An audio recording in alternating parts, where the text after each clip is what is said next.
Ika sama. Assalamualaikum warahmatullahi wabarakatuh.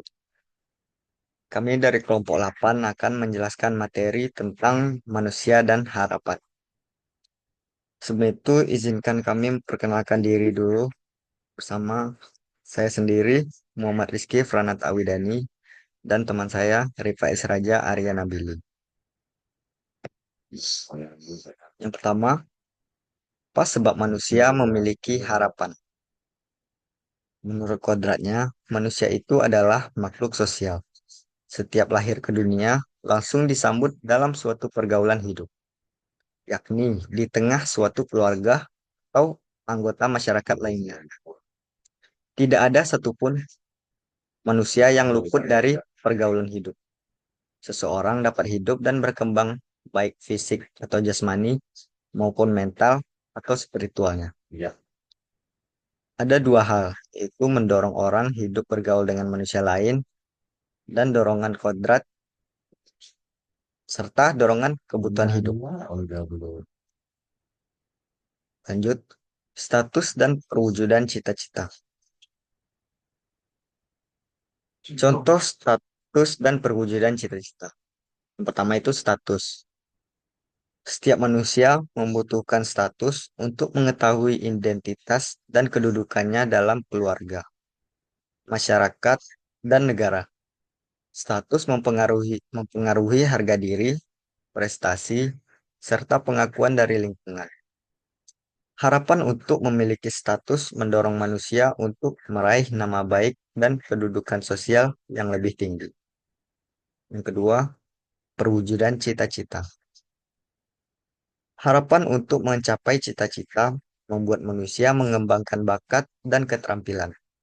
Mereka juga berusaha agar diakui sesuai dengan keahliannya atau kedudukannya, sehingga dapat mencapai kesuksesan yang diimpikan. Lanjut definisi.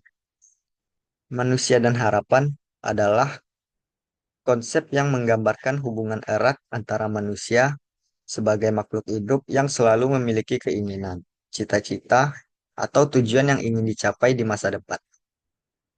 Harapan merupakan dorongan mental yang memberikan motivasi kepada manusia untuk terus berusaha dan berjuang menghadapi tantangan hidup. Harapan tidak hanya berkaitan dengan keinginan individu untuk memperoleh hasil material atau kesuksesan, tetapi juga meliputi aspek spiritual, emosional, dan sosial yang menjadikan manusia terus berkembang dalam perannya di masyarakat dan dalam hubungan dengan Tuhan. Harapan mendorong manusia untuk bekerja keras, berusaha, dan berdoa sebagai sarana untuk mewujudkan masa depan yang lebih baik. Selanjutnya, kepercayaan. Pengertian kepercayaan. Kepercayaan adalah keyakinan akan kebenaran sesuatu. Sesuatu dasar kepercayaan adalah pengakuan terhadap kebenaran yang disampaikan, baik itu pengetahuan yang berasal dari orang lain, pengalaman, atau wahyu. Kepercayaan menjadi landasan penting dalam hubungan antar manusia, baik di ranah sosial, agama, maupun kehidupan sehari-hari.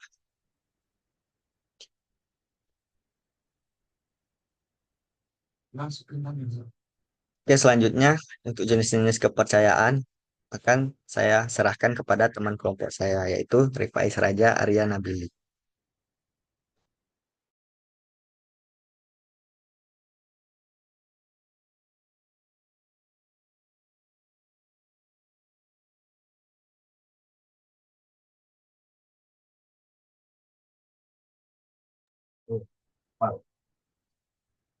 Baiklah, saya akan menjelaskan tentang jenis-jenis kepercayaan. Dasar kepercayaan adalah kebenaran. Sumber kebenaran adalah manusia. Kepercayaan itu dapat dibedakan antara lain. Yang pertama adalah kepercayaan pada diri sendiri.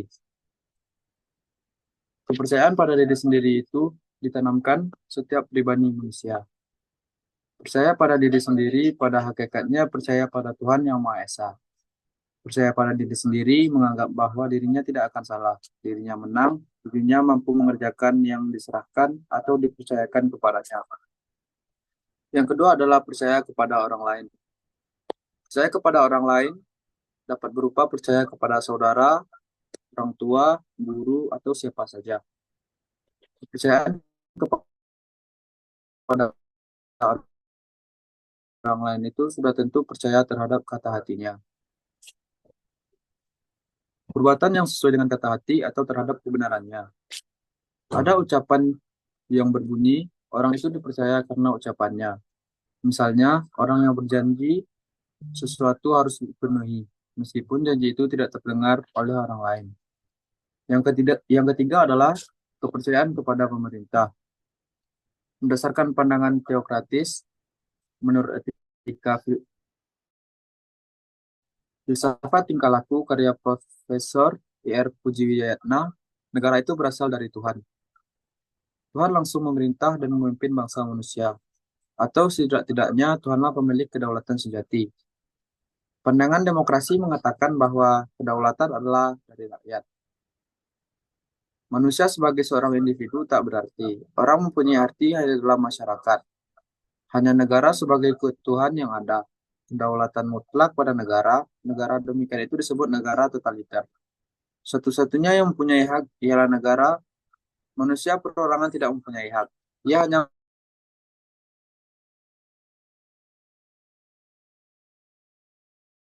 mempunyai kebahagiaan kepercayaan kepada Tuhan.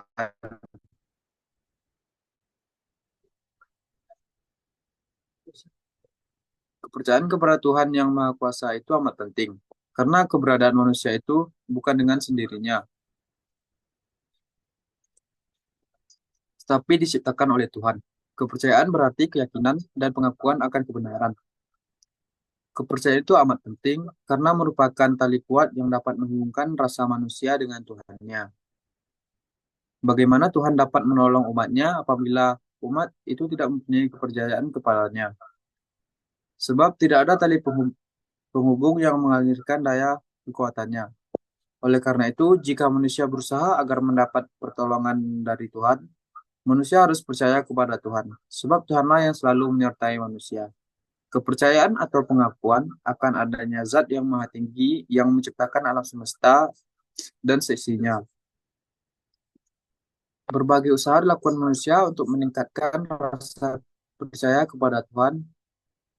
Usaha itu antara lain adalah meningkatkan ketakwaan kita dengan jalan meningkatkan ibadah,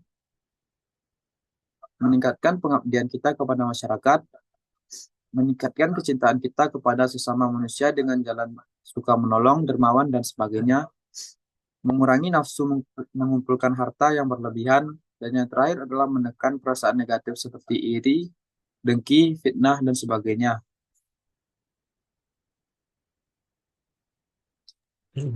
Baik, sekian dari kelompok kami tentang manusia dan harapan. Semoga kalian semua dapat mengerti kan pembahasan yang kami bahas barusan. Terima kasih. Assalamualaikum warahmatullahi wabarakatuh. Waalaikumsalam warahmatullahi wabarakatuh.